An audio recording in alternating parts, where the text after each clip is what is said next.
The day Brenda Morrison from the Homeowners Association knocked on my door in the middle of January. I knew my winter was about to get a whole lot more complicated.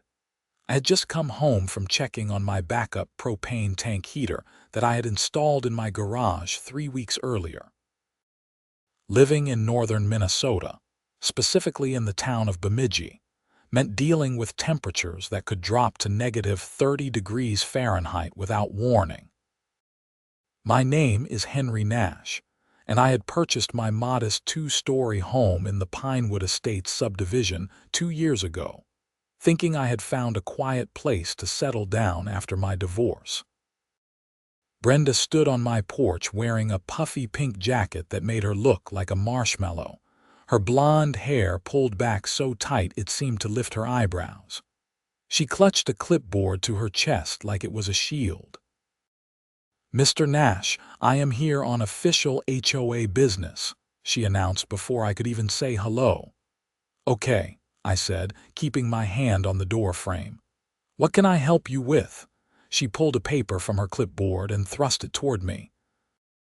"You have violated Section 12.4 of the Pinewood Estates Community Guidelines regarding external heating equipment. I am issuing you a formal fine of $500, payable within 30 days.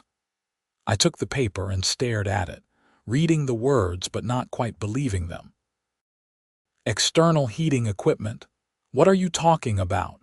"The propane tank you installed," Brenda said, her voice dripping with satisfaction.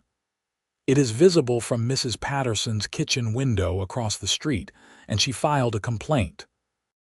The tank is an eyesore and violates our aesthetic standards. It is in my garage," I said slowly, "behind a closed door 90% of the time. Mrs. Patterson saw it when you had your garage door open yesterday afternoon. The community guidelines clearly state that all external heating equipment must be approved by the board before installation. You failed to submit the proper paperwork." I felt my jaw clench. "Brenda, that propane heater is a backup system in case my primary heating fails. Do you understand how cold it gets here? We are talking about life and death if the power goes out during a blizzard." She sniffed and pulled her clipboard back. "Then you should have thought about that before you installed it without permission. The fine stands. You have 30 days to pay, and another 30 days after that to remove the equipment or apply for retroactive approval, which, I should mention, requires a $300 application fee." "This is insane," I said. "This is community living, Mr. Nash. If you wanted to do whatever you please, you should not have bought in an HOA neighborhood." She turned on her heel and marched back down my driveway, leaving little footprints in the light dusting of snow that had fallen that morning. I closed the door and looked at the fine again. $500 for having a safety device. I crumpled the paper in my fist and walked to my kitchen, where I made myself a strong cup of coffee and tried to calm down. The thing was, I had actually checked the HOA guidelines before installing the heater. I had read through the entire packet, all 47 pages of it, and while there was indeed a section about external heating equipment, the language was vague enough that I genuinely thought it referred to things like patio heaters or decorative fire pits. My propane heater was inside my garage, connected to a small tank that sat in the corner. It was not even visible unless someone specifically looked for it with the garage door open. I spent the rest of that evening researching Minnesota HOA laws and reading through community guidelines again. The more I read, the more I realized that Brenda and her board were stretching the interpretation to suit their purposes. The guidelines mentioned external equipment, but my heater was technically internal. The tank itself could be considered external, but it was on my property in my garage and not permanently affixed to the outside of my home. The next morning, I called my neighbor Tom, who had lived in Pinewood Estates for 6 years. Tom was a practical guy, a retired electrician who had seen his share of HOA drama. "They got you too, huh?" Tom said when I explained the situation. "What do you mean too?" Brenda has been on a warpath lately. She fined the Hendersons for having their trash cans visible from the street on a non-collection day. Never mind that it was because the collection company had missed their pickup and they were waiting for them to come back. She fined the Rodriguezes for having a non-approved mailbox decoration. It was a little snowman sticker. "A sticker, Henry." I rubbed my temples. "So what did they do?" "Most people just pay the fines. It is easier than fighting it. The HOA has a lawyer on retainer and they will make your life miserable if you push back." That does not seem right. It is not right. But it is legal, mostly. HOAs have a lot of power in Minnesota.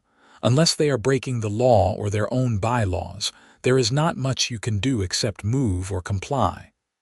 I thanked Tom for the information and hung up, but I was not ready to give up yet.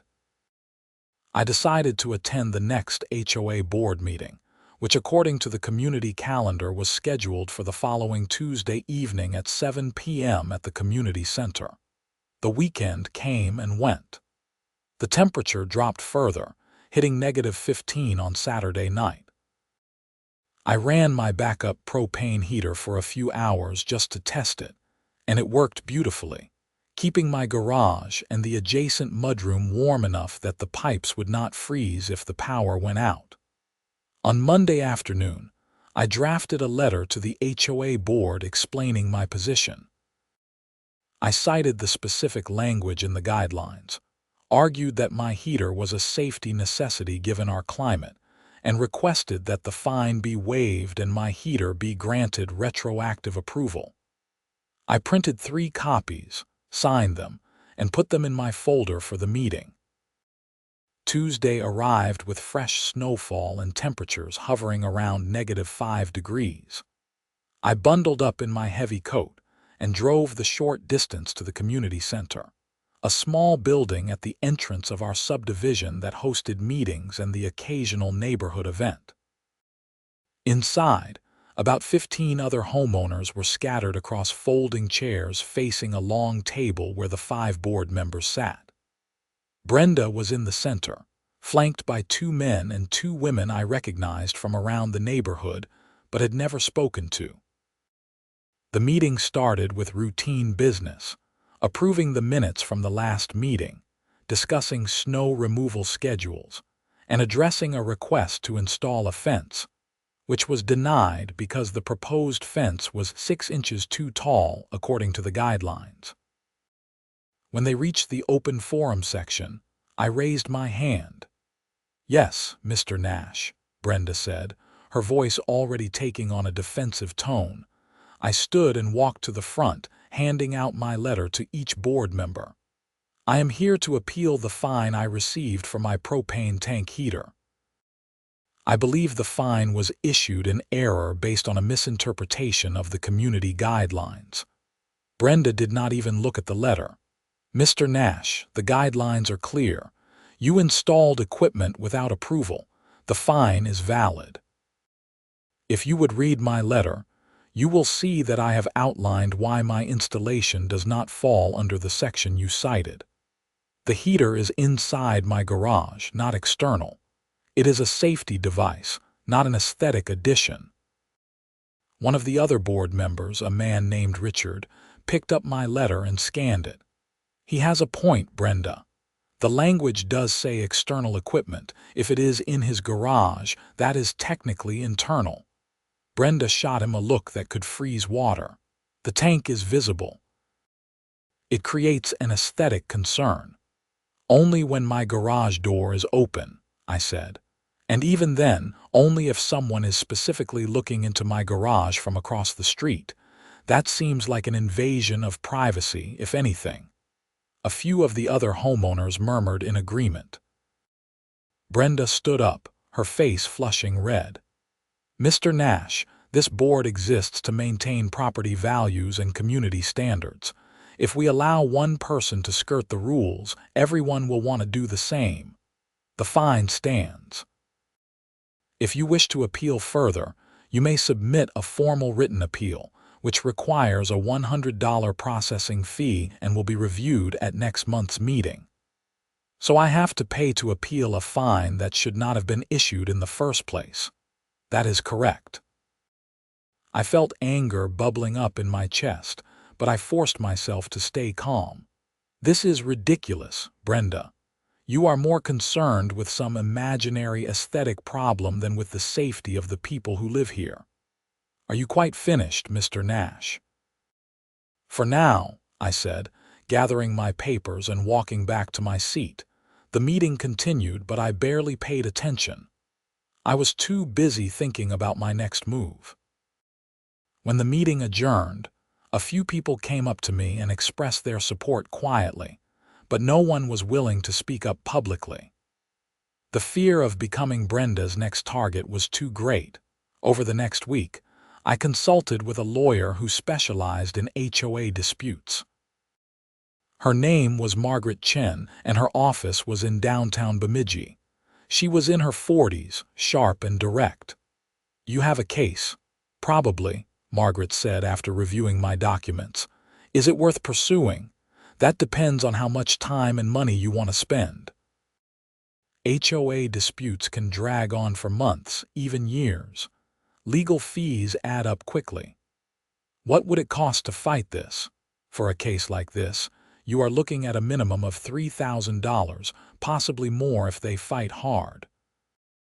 And even if you win, the HOA might retaliate by finding other violations to fine you for. They are petty like that. I leaned back in my chair, feeling defeated. So my options are pay the $500 fine and remove my heater, or spend thousands fighting and possibly still lose. "There is a third option," Margaret said. "You could pay the $300 application fee and apply for retroactive approval.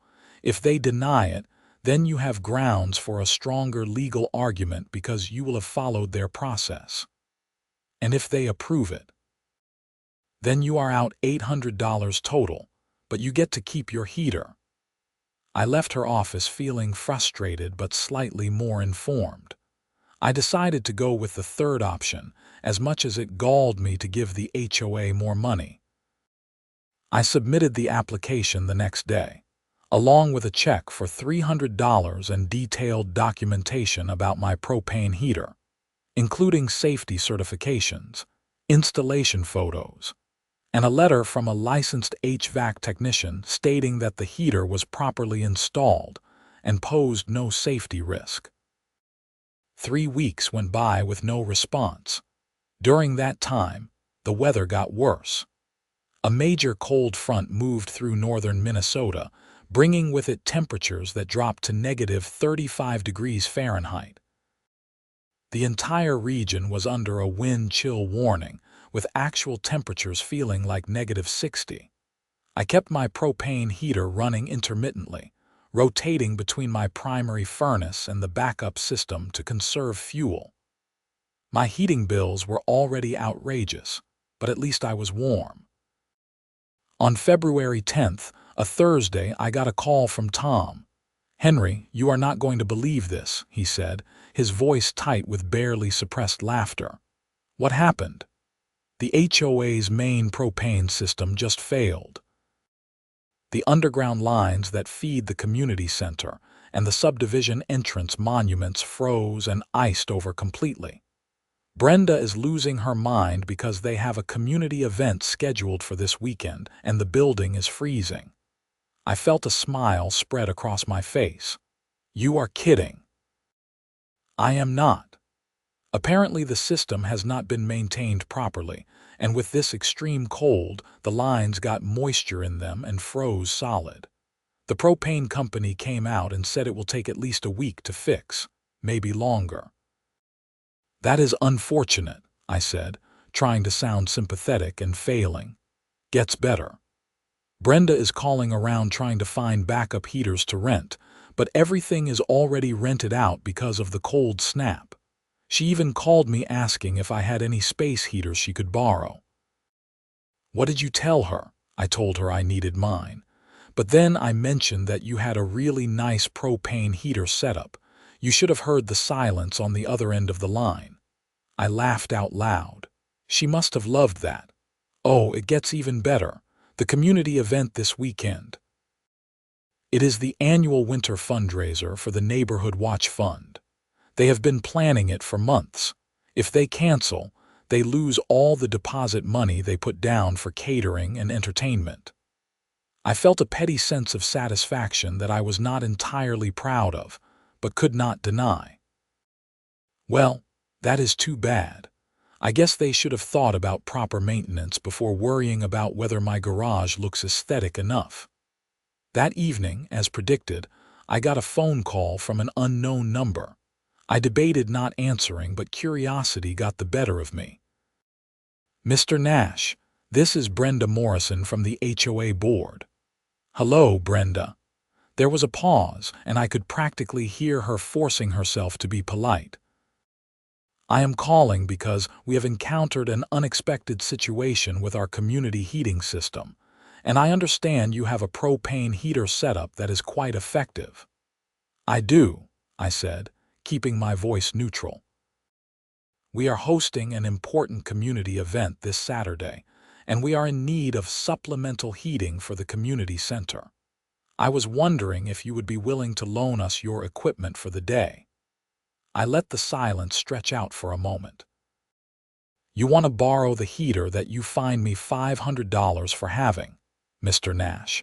I understand there has been some disagreement about the fine, but this is for the good of the community. The same community that you represent when you issue frivolous fines." Her voice took on an edge. "Mr. Nash, I am asking for your help. Surely you can put aside personal grievances for the benefit of your neighbors. Brenda, let me ask you something. Have you made a decision on my retroactive approval application? That is still under review." "It has been 3 weeks. How long does it take to review a 10-page application? These things take time. We have to be thorough." "Right. Well, here is my answer. I will consider loaning you my heater after the board approves my application, refunds my $500 fine, and refunds my $300 application fee. Until then, my heater stays exactly where it is, keeping my home warm." "You cannot be serious." "I am completely serious. You made this personal when you fined me for having a safety device. Now you want my help. That is rich. Mr. Nash, you are being incredibly selfish. There are elderly residents who were looking forward to this event, children who were going to perform. You would really let them down over some petty dispute. I would not call an $800 dispute petty, and I am not the one who created this situation. Your board failed to maintain the community system. That is not my problem. This is outrageous. I will make sure the entire board hears about your refusal to help. Please do. And while you are at it, tell them that Henry Nash, the guy with the code-violating heater, is the only one in the neighborhood who actually prepared for this kind of weather. Maybe they will think twice before issuing stupid fines in the future." She hung up without another word. I sat back on my couch, feeling both triumphant and slightly guilty. I was not usually a vindictive person, but Brenda had pushed me to my limit. Still, I had not lied. If they had approved my application and refunded the money, I probably would have helped. Probably. The next morning I got another call, this time from Richard, the board member who had seemed somewhat reasonable at the meeting. "Mr. Nash, this is Richard Kowalski from the HOA board. I hope you do not mind me calling you directly." "That depends on what you are calling about," I said. "I want to apologize for how this situation has been handled. I reviewed your application in detail, and frankly, I think you are right. Your heater does not violate the guidelines as written. Brenda has been interpreting the rules very strictly lately, and it is causing problems. I appreciate you saying that. I am calling because I want to propose something. The board is meeting tomorrow, Friday, for an emergency session to discuss the heating crisis. I am going to motion that we approve your application, refund your fines, and formally apologize. If the motion passes, would you reconsider helping us out with the event on Saturday? I thought about it. Richard sounded genuine, and I did feel a little bad about the elderly residents and kids who would miss out on the event. If the board officially approves everything and I see the refund checks in hand, I will bring my heater to the community center Saturday morning. That is all I can ask. Thank you, Henry. And again, I am sorry about this whole mess. Friday evening came, and I got a text from Richard saying the emergency meeting was happening at 6 p.m. and asking if I wanted to attend. I decided to go, curious to see how this would play out. The community center was freezing when I arrived. My breath came out in visible puffs, and I could see several board members wearing heavy coats and gloves. Brenda looked miserable, her face pinched and red from the cold. Richard called the meeting to order quickly. We are here to address two urgent matters. First, the heating system failure and plans for tomorrow's event. Second, the application submitted by Henry Nash for his propane heater system. Brenda started to speak, but Richard held up his hand. I am going to address the second matter first because it directly impacts the first. I have reviewed Mr. Nash's application thoroughly, as well as the original fine that was issued. It is my opinion that the fine was issued in error. The guidelines as written do not prohibit his heater system, and the application demonstrates that the system is safe and properly installed. I motion that we approve the application, refund the $500 fine and the $300 application fee, and issue a formal written apology to Mr. Nash. One of the other board members, a woman named Susan, immediately seconded the motion. Brenda looked like she had been slapped. Absolutely not. We cannot just back down every time someone challenges us. It sets a terrible precedent. Richard turned to her. Brenda, we issued a fine that we cannot legally defend.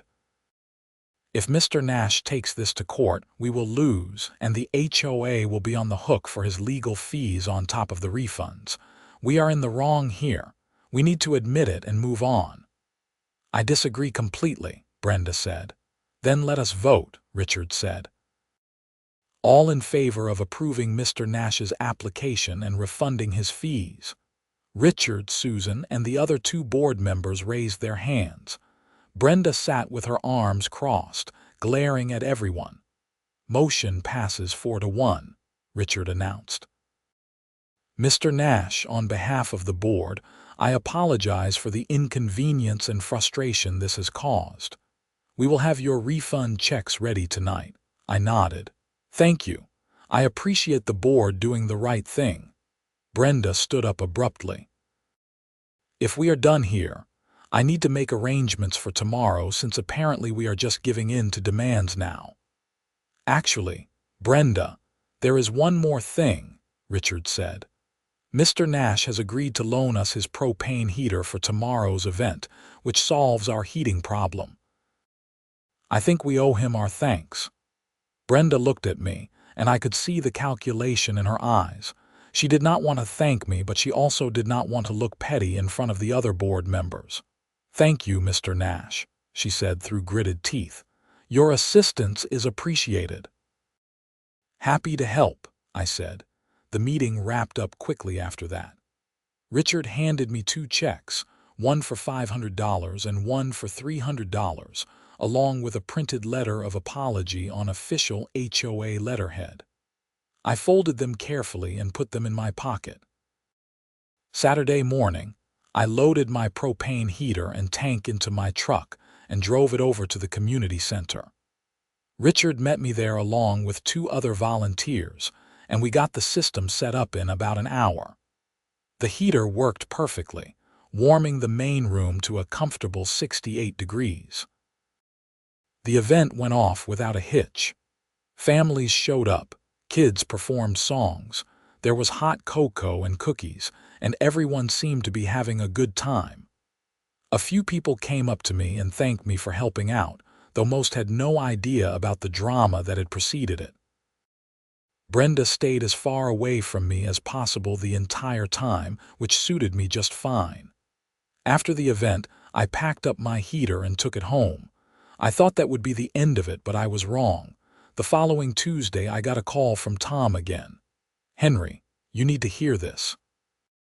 The propane company that came out to fix the HOA's system filed a report with the county building inspector. Apparently, the system was not just poorly maintained. It was installed incorrectly in the first place and never properly inspected." What does that mean? It means the HOA has been operating an illegal heating system for at least 5 years, possibly longer. The building inspector is launching an investigation. There could be fines, legal action, the whole 9 yards. How did this even happen? From what I heard, Brenda pushed to use a cheaper contractor when the system was installed to save money. The contractor cut corners and never filed for the proper permits. The system was never inspected. I whistled. That is bad. It gets worse. If the county determines that the HOA knowingly operated an unpermitted system, the board members could be held personally liable. We are talking thousands of dollars in fines, maybe even criminal charges if they determine it was negligent endangerment. Over the next few weeks, the investigation unfolded. The county inspector came out multiple times, reviewed records, and interviewed board members and contractors. It turned out that Brenda had indeed hired a discount contractor who was not licensed in Minnesota. The contractor had done shoddy work, failed to pull permits, and disappeared after collecting payment. Brenda had never followed up to ensure the work was inspected because she was too focused on saving money. The HOA received a fine of $15,000 from the county for the unpermitted work. Additionally, they were required to completely replace the propane system with a properly permitted and inspected one, which would cost another $40,000. The community was in an uproar. Property owners were furious that their HOA fees would have to increase to cover the costs. A petition was circulated calling for the entire board to resign. At the next community meeting, which I attended out of morbid curiosity, the room was packed. Angry homeowners filled every seat and lined the walls. Richard opened the meeting and immediately addressed the situation. "I know everyone has questions and concerns about the heating system issue. Let me start by saying that the current board, with the exception of one member, was not aware that the system was never properly permitted. This happened before most of us joined the board. However, we take responsibility for not catching the problem sooner."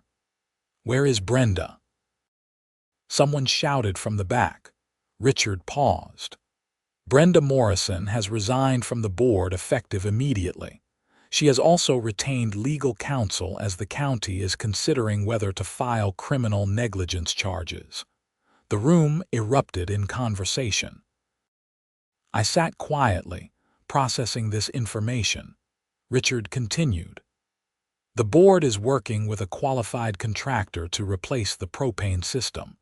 We are also reviewing all other community infrastructure to ensure there are no other unpermitted or unsafe installations.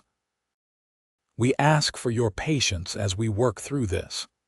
The meeting went on for 2 hours, with homeowners venting their frustrations and asking questions.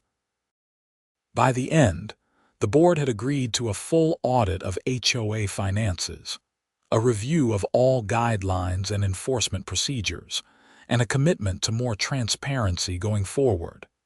As I was leaving, Richard caught up with me in the parking lot. "Henry, I just want to say thank you for how you handled everything. You had every right to be angry and you could have made things a lot harder for us." "I was not trying to cause problems, Richard. I just wanted to keep my heater." "I know. And you were right. Brenda was so focused on control and rules that she lost sight of common sense. This whole mess could have been avoided if she had just listened. What do you think will happen to her? Richard shook his head. I do not know. The county attorney is reviewing the case. At minimum, she will probably face civil penalties. If they determine her actions were criminally negligent, she could face charges. Operating unpermitted systems that pose safety risks is serious business. Does the HOA have insurance for this kind of thing? Some of it, but not all. The insurance will cover part of the replacement cost, but not the fines. And if Brenda is found liable, her personal assets could be at risk. She owns her home outright, so she might have to sell to pay the penalties. I felt a twinge of sympathy, but only a twinge. Brenda had brought this on herself through years of cutting corners and refusing to listen to reason. Over the next 2 months, the story continued to develop. The county did file criminal negligence charges against Brenda, specifically for knowingly failing to obtain proper permits and inspections for a system that posed potential safety hazards to the community. The charges were serious, carrying potential fines of up to $50,000 and up to 1 year in jail. Brenda's lawyer negotiated a plea deal. She pleaded guilty to a reduced charge of reckless endangerment, agreed to pay $20,000 in fines and restitution to the HOA, and accepted a suspended jail sentence with 2 years probation. She was also permanently barred from serving on any HOA board in the county. The community replaced the entire propane system with a proper, permitted installation. HOA fees increased by $30 per month for 2 years to cover the costs, but most residents accepted it as necessary. Meanwhile, my propane heater sat in my garage, fully approved and properly documented. I used it regularly during cold snaps, and it performed flawlessly. The new board, led by Richard, implemented several reforms. They created a clear appeals process for fines, established guidelines for reasonable interpretation of rules, and committed to quarterly open forums where residents could voice concerns without fear of retaliation. In April, after the worst of winter had passed, I was out working in my yard when my new neighbor across the street, a young couple who had just moved in, came over to introduce themselves. "Hi, I am Derek, and this is my wife Sarah," the man said, extending his hand. "Henry," I said, shaking both their hands, "welcome to the neighborhood." "Thanks. We have heard this is a great place to live, very well maintained, good community events." "It is," I said. "Just make sure you read the HOA guidelines carefully and do not be afraid to ask questions if something is unclear." "Oh, we already learned about that," Sarah said with a laugh. "The realtor told us about the whole heating system scandal. Apparently it was quite the drama. You could say that." She also mentioned that one of the residents stood up to the board and kind of started the whole thing unraveling. "Was that you?" I shrugged. "I just wanted to keep my heater.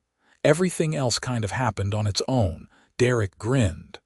"Well, I am glad you did." From what we heard, the old board president was a real piece of work. "She had her issues," I said diplomatically. We chatted for a few more minutes about the neighborhood, schools, and local restaurants before they headed back to finish unpacking. As I watched them go, I felt a sense of satisfaction. The community was better off now than it had been 6 months ago. The rules were being enforced fairly, the infrastructure was safe, and residents felt like they had a voice. That evening, I was sitting on my back deck enjoying the spring weather when Tom came over with 2 beers. "Thought you might want one of these," he said, handing me a bottle. "Thanks. What is the occasion?" "No occasion. Just wanted to say you handled that whole thing with Brenda really well. A lot of people would have just paid the fine and moved on, but you stood your ground, made things better for everyone." I do not know about that. I was just stubborn. Sometimes stubborn is what it takes, Tom said, settling into the chair next to mine. You know what the funny thing is? If Brenda had just approved your heater in the first place, none of this would have happened.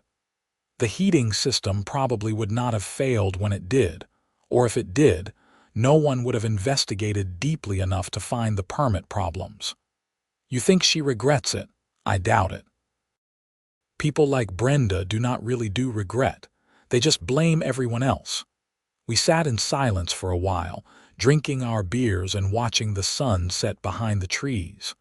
So what are you going to do with all that refund money? Tom asked eventually. I already spent it. Bought a generator and a backup fuel supply. Figure if I am going to prepare for emergencies, I might as well go all the way, Tom laughed. Of course you did. Well, if the apocalypse comes, I know which house I am heading to. You bring the beer, I will provide the heat. Deal. The summer passed quietly. The new board proved to be reasonable and responsive. Property values in Pinewood Estates actually increased slightly, driven by the improved management and the positive word of mouth about the community's turnaround. I continued to live my quiet life, working my job as an engineering consultant, maintaining my home, and enjoying the peace that came with knowing I did not have to worry about surprise fines or arbitrary rule enforcement. In late August, I got a letter in the mail from the county attorney's office. It was a formal notification that Brenda Morrison's criminal case had been closed, her probation was proceeding normally, and that, as the complainant who had initially raised concerns about HOA management, I had the right to know the final disposition of the case. I filed the letter away in my records. It felt like the final page of a chapter I was ready to close. That fall, the new board organized a community barbecue, the first major event since the winter fundraiser. The weather was perfect, warm and sunny with a slight breeze. Families spread out across the common area. Kids played on the grass, and the smell of grilled burgers filled the air. I brought potato salad and spent the afternoon chatting with neighbors, some of whom I had never really talked to before. There was a different energy in the community now, more relaxed and friendly. People were not walking on eggshells anymore, worried about violating some obscure guideline. Richard found me near the dessert table and pulled me aside. Henry, I wanted to let you know that the board voted last night to name you Resident of the Year. It is usually just a symbolic thing, a plaque and recognition at the annual meeting, but this year it means something. You helped change this community for the better. I felt embarrassed but also pleased. That is really not necessary, Richard. I was just looking out for myself. Maybe at first, but you kept your cool, you followed the process, and when we needed help, you stepped up. That matters. Well, thank you, I appreciate it. The plaque will be ready next month.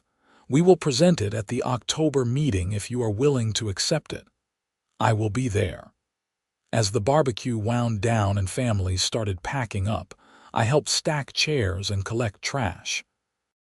It was a small thing, but it felt good to contribute to something positive. Walking home that evening, I passed by the community center. The new propane system was humming quietly, properly installed and fully functional.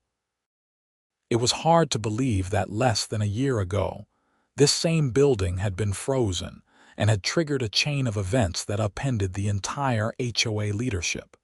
Sometimes life worked in unexpected ways. A simple act of self-preservation, installing a backup heater to keep warm, had cascaded into a community transformation. I had not set out to be a hero or a whistleblower. I had just wanted to keep my house warm and not pay an unjust fine. But in standing up for myself, I had accidentally stood up for everyone else too. I had exposed problems that needed fixing, forced accountability where there had been none, and helped create a community culture based on fairness rather than arbitrary authority. The following month, I attended the annual HOA meeting and accepted the Resident of the Year award. The room gave me a standing ovation, which felt surreal and overwhelming. I gave a short speech, thanking everyone for their support and encouraging residents to stay engaged with the board and speak up when things did not seem right. After the meeting, several people came up to share their own stories of HOA frustrations, most of which were now being resolved by the new board. It felt like the community had turned a corner. In November, the first real cold snap of the season hit.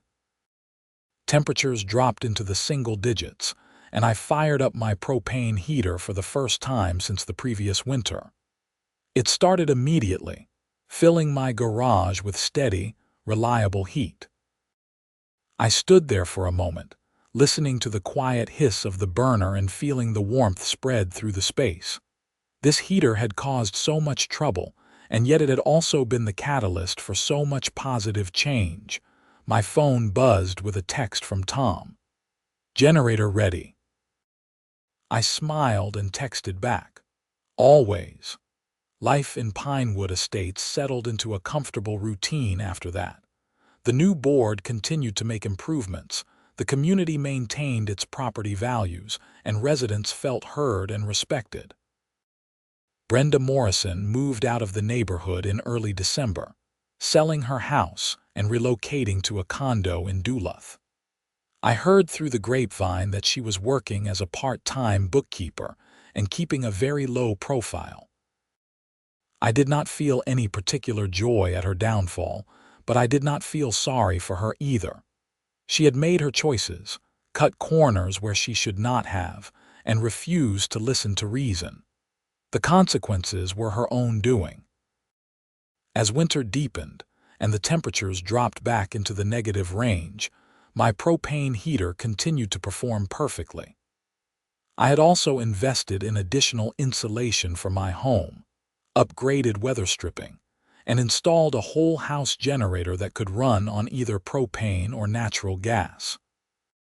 I was prepared for anything now, and more importantly, I did not have to worry about the HOA showing up with frivolous fines.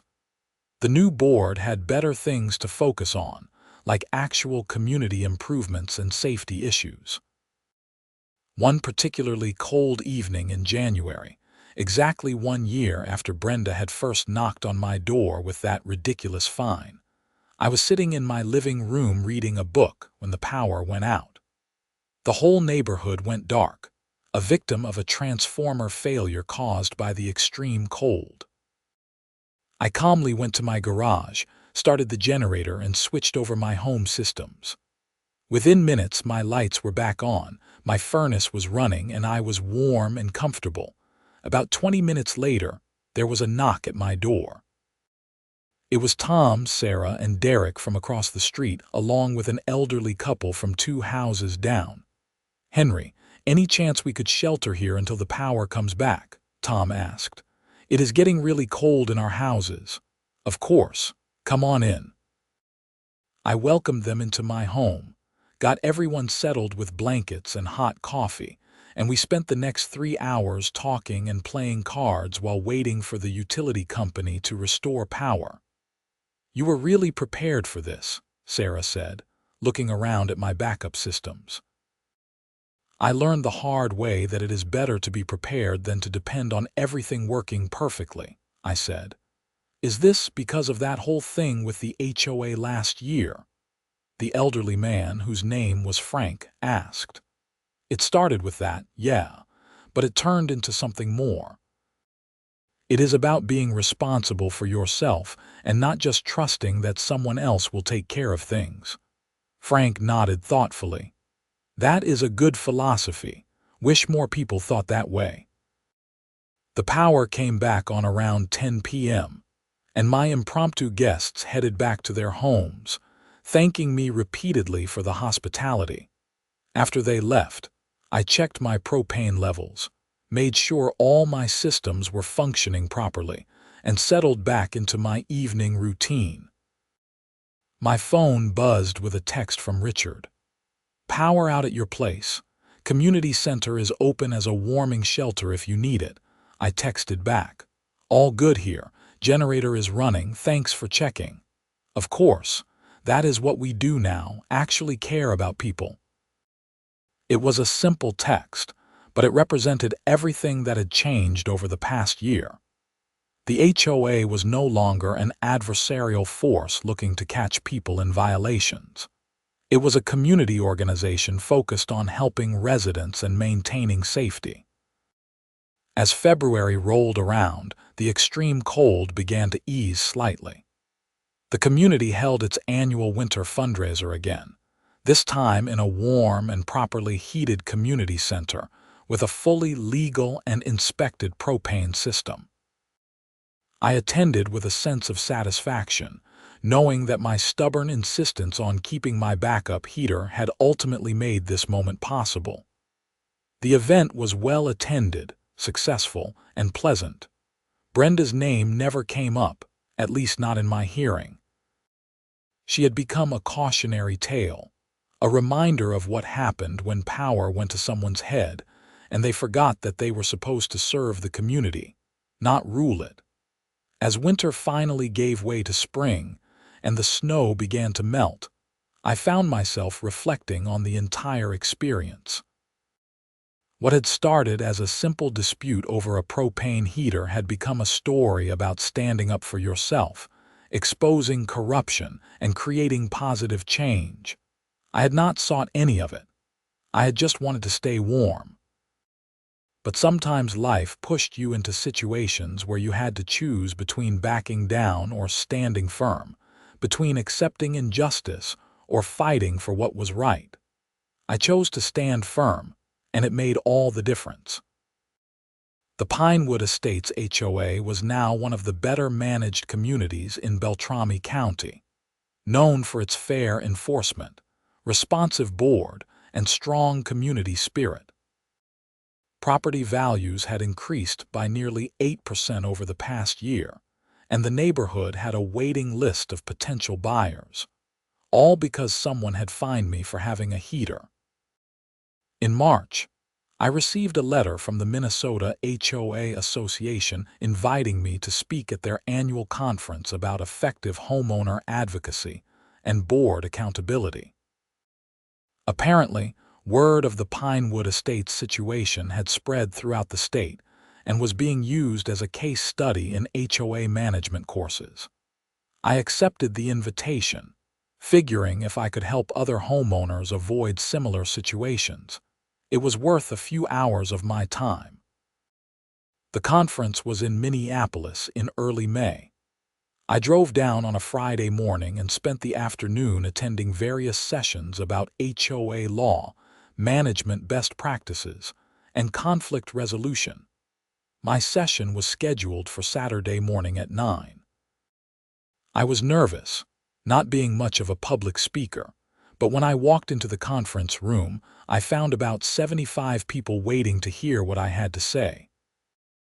I told the story simply and honestly, starting with my decision to install the backup heater, the fine from Brenda, my attempts to resolve the situation through proper channels, and the eventual discovery of the illegal propane system that led to criminal charges and a complete board overhaul. When I finished, the room was silent for a moment before someone started clapping.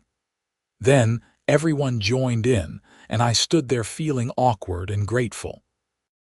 The question and answer session went on for 40 minutes, with people asking about specific tactics I had used, how I had stayed calm during the conflict, and what advice I had for others facing similar situations. My main message was simple. Document everything, know your rights, be willing to stand your ground on matters of principle, but also be willing to compromise when appropriate. And most importantly, remember that HOA boards are made up of human beings who are capable of making mistakes and, sometimes, capable of learning from them. After the session, Several people came up to thank me and share their own HOA horror stories. Some were minor disputes like mine had started, while others involved years-long legal battles over property lines, architectural controls, and enforcement procedures. I listened to each story and offered what advice I could, but mostly I just validated their frustrations and encouraged them to keep fighting for what was right. Driving home that evening, I felt a sense of purpose I had not expected. My little battle with the HOA had turned into something bigger, a symbol of the importance of individual rights and community accountability. Summer arrived in northern Minnesota with the usual burst of green and warmth. I spent my weekends working in my yard, kayaking on Lake Bemidji, and enjoying the brief but glorious season when the weather was perfect. The Pinewood Estates community thrived under the new board leadership. They organized regular events, completed deferred maintenance projects, and established a reserve fund to prevent future financial crises. My propane heater sat quietly in the corner of my garage, a silent reminder of the chaos it had inadvertently caused. I maintained it carefully, checking the connections and running test cycles to ensure it would be ready when winter returned. In August, I got an unexpected phone call from a producer at a local news station. They wanted to do a story about the HOA situation for their consumer protection segment. I initially declined, not wanting to rehash the whole thing publicly, but the producer was persistent. "Mr. Nash, this is exactly the kind of story our viewers need to hear.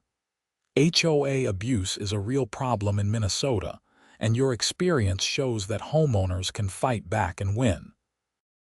You could help a lot of people." After thinking about it for a few days, I agreed to the interview. They came out to my house, filmed me talking about the situation, interviewed Richard and a few other neighbors, and even got some footage of my propane heater. The segment aired in September and was surprisingly well done.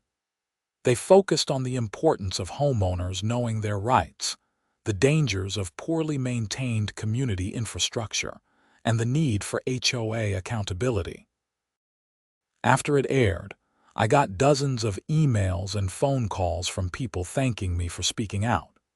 Several were from people dealing with similar situations who said my story gave them the courage to fight back against unfair HOA actions. One email particularly stood out. It was from a woman in Duluth who had been fined for having a vegetable garden in her front yard.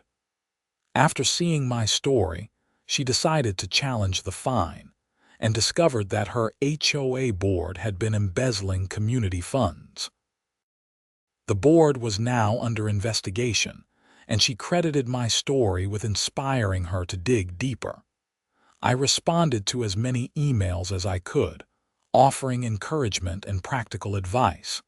It felt good to know that my experience was helping others. As fall arrived and the leaves began to change, I prepared my home for another winter. I restocked my propane supply, checked my generator, and made sure all my backup systems were ready. The community held a harvest festival in October, and I volunteered to help with setup. It was a beautiful day, crisp and clear, with that particular quality of light that only happens in autumn. Richard approached me while I was setting up tables. "Henry, I have some news. The board voted last night to permanently modify the HOA guidelines regarding backup heating systems. Going forward, any properly installed and certified backup heating equipment will be automatically approved with no application fee required." "That is great," I said. "We are calling it the Nash Amendment, unofficially. Your situation taught us that safety should always take priority over aesthetics." I felt a swell of pride. "I appreciate that, Richard, really. You earned it. You stood up when it mattered." The festival was a success, with good turnout and positive energy throughout. As I looked around at my neighbors enjoying the day, I realized how much had changed in less than 2 years. This community had gone from a place ruled by petty tyranny and hidden incompetence to a genuinely pleasant place to live, where people looked out for each other, and the board actually served the residents rather than the other way around. Winter returned in November, and with it came the familiar cold. I ran my propane heater regularly, always with a sense of satisfaction knowing that it was fully approved, properly documented, and no longer a source of conflict. The community center's new propane system performed flawlessly through the cold months, providing reliable heat for events and meetings. No one forgot what had happened with the old system, and the new board maintained it meticulously.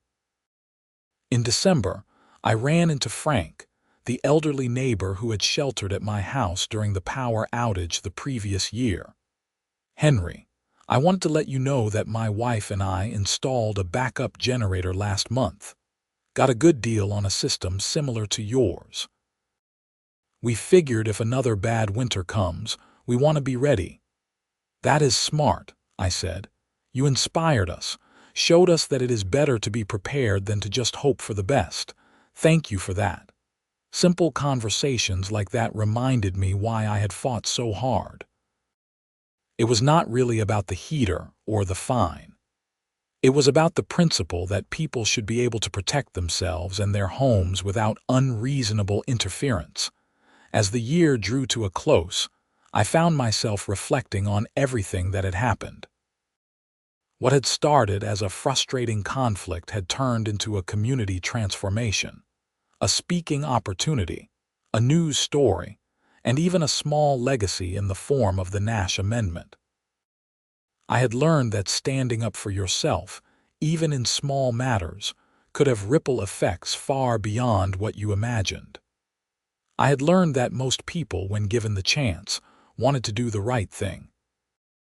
And I had learned that organizations like HOAs were only as good or bad as the people running them. The new year arrived with fresh snow and the promise of another cold Minnesota winter. I was ready for it, with my heater, my generator, and my confidence that I lived in a community that would work together to handle whatever challenges came our way. My phone buzzed with a New Year's text from Tom. "Happy New Year. Here is to another year of being the most prepared guy in the neighborhood." I smiled and texted back, "Happy New Year. Here is to not needing to use any of my backup systems. But I knew that whether I needed them or not, they would be there, ready and waiting." Just like I had been ready and waiting when Brenda Morrison knocked on my door with that ridiculous fine so many months ago. Sometimes being stubborn paid off. Sometimes standing your ground led to positive change. And sometimes a simple propane heater could change an entire community. As I settled in for the evening, warm and comfortable in my home, I felt a deep sense of contentment. Life was good in Pinewood Estates, and I had played a small part in making it that way. The propane tank heater hummed quietly in my garage, keeping everything warm and safe. It was just a piece of equipment, metal and fuel and flame.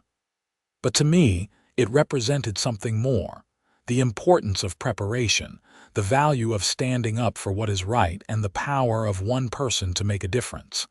And that, ultimately, was the real story. Not about a heater or an HOA or a fine, but about ordinary people finding the courage to challenge authority when that authority oversteps its bounds, and in doing so, making their corner of the world a little bit better.